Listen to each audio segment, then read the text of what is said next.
안녕하세요. 도전88입니다. 오늘은 329 부동산 대책에 대해서 알아보겠습니다. 사실 공직자 중에서 토지를 투과해서 부당 이득을 챙기는 공직자들이 있었습니다. 이러한 사람들을 처벌을 강화를 해야지 법을 바꾼다 라고 하는 것은 상당히 어불성설이라고 생각이 듭니다. 다시 말해서 농지 소유자인 특히 농민들을 화나게 하는 법이라고 생각이 듭니다. 현재 농지법으로도 그들을 처벌할 수 있는 방법이 많은데 또 불구하고 이렇게 벌 만들어서 농민들을 힘들게 한다는 것이 저도 하나의 농민으로서 분을 참을 수가 없습니다. 법만 그럴 듯하게 만들어 놓은들 못하겠습니까? 이것을 시행할, 그러니까 투기를 단속할 의지가 있는지, 이것이 중요하겠죠. 그리고 투기가 단절될지는 의문스럽습니다. 그리고 아무리 법을 잘 만들어 놓는다 손치더라도 법의 맹점이 있을 수 있습니다. 이 맹점을 이용해서 또 투기가 판칠 것은 분명한 사실입니다. 내년 1일부터 시행을 한다고 하네요. 효과가 얼마나 있을지 의문스럽고요. 그 세금만 올려놓는 것이 아닌가 하는 그런 생각도 듭니다. 세금 천국 뭐 이런 말이 많죠. 그래서 이것을 확실히 짚어보고 무엇이 문제이고 어떻게 바뀌었는지에 대해서 상세히 한번 알아보겠습니다. 먼저 양도소득세가 1년 미만 보유시 70% 되고요. 2년 미만 보유시 40%에서 60%로 상향이 됐습니다. 사업용 토지나 비사업용 토지와 마찬가지죠. 사업용 토지가 무엇이냐면 사업용 토지로 농사를 짓는 땅이라고 말할 수 있고 비사업용 토지로 농사를 짓지 않는 토지라고 말할 수가 있겠습니다. 그러면 1,000만 원의 시세 차익이 발생을 했다. 그러면 1,000만 원 시세 차익이 발생했을 때 사업용이나 비사업용 마찬가지로 1년 미만일 경우에 500만 원 세금만 내면 되는데 700만 원의 세금을 더 내야 된다는 이야기입니다. 그래서 200만 원 더 내야 된다는 이야기고요. 2년 미만 보유시도 마찬가지죠. 그죠? 1,000만 원 정도 발생했을 때 400만 원만 내면 될 것을 600만 원까지 내야 되고요. 2년 이상인 경우에는 사업용 토지와 비사업용 토지가 구분이 되겠죠. 사업용 토지는 예를 들어서 과세 구간에 따라 세율이 달라지는데 그 사업용 토지는 1,200만 원 이하이면 6%의 세금이 붙는데 그 비사업용 토지인 경우에는 무조건 20%부터 적용한다는 그런 이야기가 되겠습니다. 예를 들어서 사업용 토지인 경우에 1,000만 원 시세 차익이 났다. 그러면 6%니까 얼마입니까? 60만 원이 되겠죠. 그렇지만은 비사업용 토지일 경우에는 1,000만 원에 20%니까 200만 원을 세금을 내야 된다. 뭐 이런 뜻이겠죠. 그리고 농지 취득 자격이 까다로워지고요. 그리고 농지를 순기로 샀을 때 또 농지를 계속 어떻게 사용하는지 이용 실태 조사를 의무화한다고 합니다.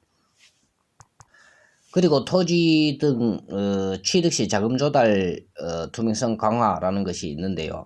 LTV 규제 신설 뭐 이런 게 있습니다. 그래서 LTV 규제 신설은 무엇이냐 하면 토지를 담보로 해서 대출을 낼 때 시가의 40%에서 60% 정도의 대출을 낼 수가 있는데 이거보다 더 줄어든다는 이런 말이 되겠죠.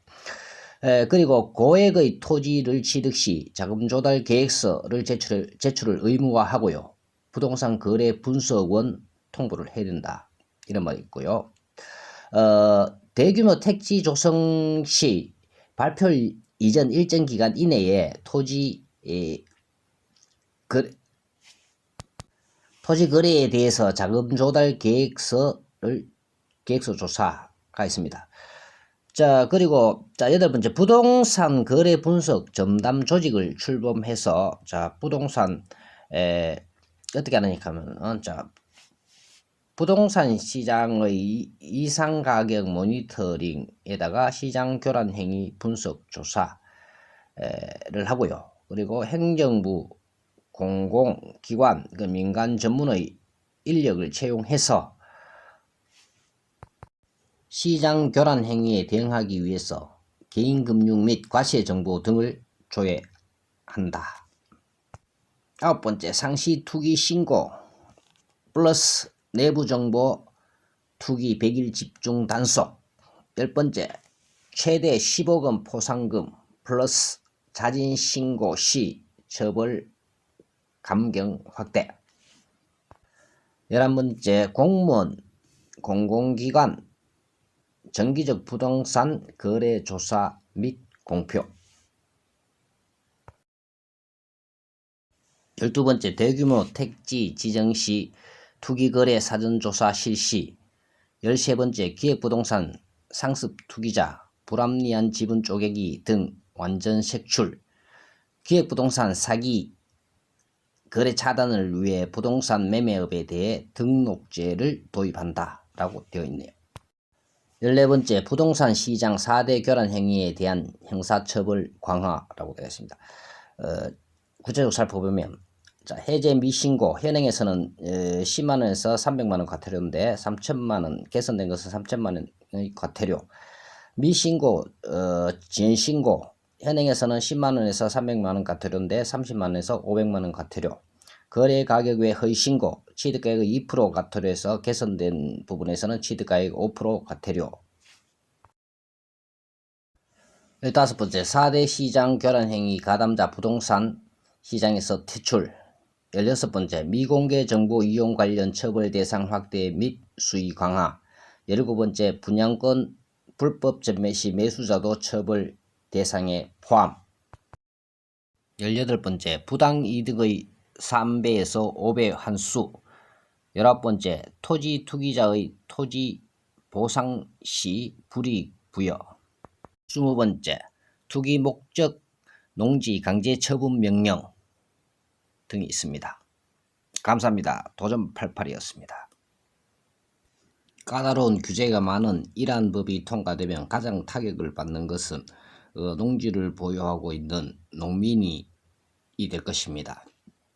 농지 거래는 위축이 될 것이고 이러한 것에 대해서 강력하게 항의하기 위해서 농민단체에서는 단합된 마음으로 손을 잡고 이 법이 통과를 적극 저지해야 될 것이라고 생각이 듭니다. 시행되기 힘든 탁상공론적인 요소도 많고요. 또 농지에 대해서는 자연공원법, 그린벨트, 문화재 보호구역, 농림지, 준농림지 등을 구분하여 거래 사유재산 거래를 극히 침해할 수 있는 요소가 많기 때문에 이런 법은 악법이라고 저는 생각이 듭니다. 여러분 어떻습니까?